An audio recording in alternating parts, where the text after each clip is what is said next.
ఆ ఇద్దరు కూటమి ఎమ్మెల్యేల మధ్య మంచి అవగాహన ఉంది. ఇద్దరి మధ్య సత్సంబంధాలున్నాయి. ఒక కేసు ఇద్దరి మధ్య వివాదాలు రాజేసింది. ఒకరి కేసుకు ఇటువైపు నిలబడితే ఇంకొకరు అటువైపు నిలబడ్డారు. మరి కార్యకర్తలు ఎటువైపు ఉన్నారు? ఈ వివాదం ఇప్పటితో సమసిపోయేదేనా? మున్ముందు అగాధంగా మారబోతుందా?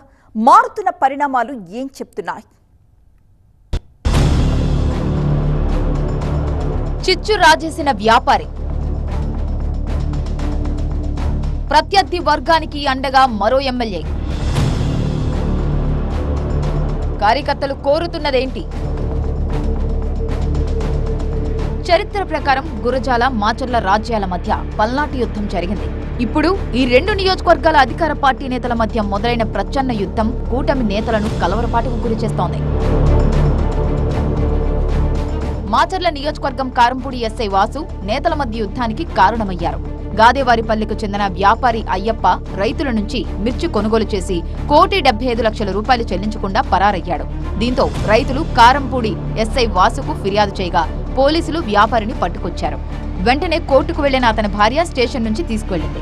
ఆ తర్వాత రైతులు మరోసారి అతన్ని అదుపులోకి తీసుకుని పోలీసులకు అప్పగించారు. ఈ క్రమంలో పోలీసులు వేధిస్తున్నారంటూ అయ్యప్ప భార్య ఆత్మహత్యాయత్నం చేసింది. రైతులు వెనుక గురజాల ఎమ్మెల్యే ఎరపతినేని శ్రీనివాసరావు ఉన్నట్టు పల్నాడులోని కూటమి నేతలు గుసగుసలాడుకుంటున్నారు. ఎరపతినేని శ్రీనివాసరావుకు గురజాల సహా మాచర్లలోనూ అనుచరగణం ఉంది. ముఖ్యంగా కారంపూడి మండలంలోని పలు గ్రామాల టీడీపీ నాయకులకు ఎరపతినేనితో సత్సంబంధాలున్నాయి.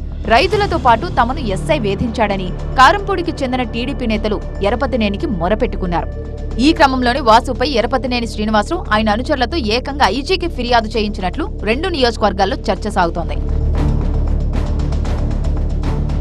ఇదంతా ఇలా ఉంటే వ్యాపారి భార్య వెనుక జూలకంటి బ్రహ్మారెడ్డి ఉన్నట్టు గుసగుసలు వినిపిస్తున్నాయి. వాస్తవానికి మాచర్ల ఎమ్మెల్యే జూలకంటి బ్రహ్మారెడ్డితో ఎరపతినేనికి మంచి సంబంధాలే ఉన్నాయి.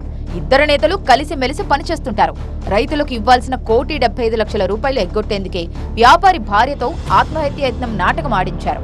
ఈ ఎపిసోడ్ వెనుక బ్రహ్మారెడ్డి ఉన్నట్టు గుసగుసలు వినిపిస్తున్నాయి. అంటే ఇద్దరు ఎమ్మెల్యేల్లో ఒకరు రైతుల వైపు నిలబడితే ఇంకొకరు వ్యాపారి వైపు నిలబడ్డారు. ఇది ఇద్దరు